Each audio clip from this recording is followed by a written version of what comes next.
हामीलाई घर पठाउनुहोस् प्रधानमन्त्रीज्यू, हामीलाई ललिपप नदेखाउनु। हामी पेन्सिल लिएर कागजातमा बस्दैनौँ, हामी रातो कलम लिएर कागजातमा बस्छौँ।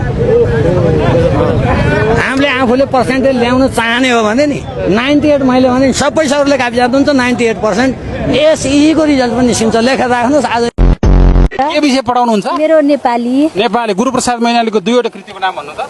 गुरुप्रसाद मैनालीको अहिले मुखमा चाहिँ याद आएन। अनि नेपाली के पढाउनुहुन्छ त मिस? मैले नपढाए तपाईले पढाइ। आफै 8 पास त्यहाँ सिंहदरबारभित्र मजाले बस्या छ।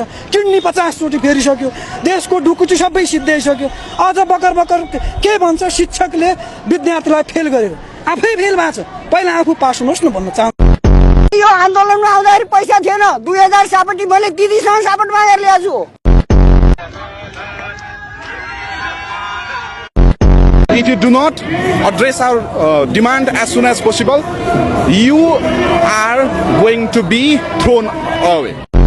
एउटा शिक्षा ल्याउन नसक्ने सरकारले अनि हामीलाई 48 र 52% ल्याउने भन्ने नैतिक अधिकार प्रधानमन्त्रीजीलाई छैन। किनभने सरकार असफल हो। उहाँले कति नम्बर ल्याउनु भयो? यो विधेयक पारित गर्न हामी सडकमा आउनु पर्ने हो। उहाँ फेल हो, हामी होइन।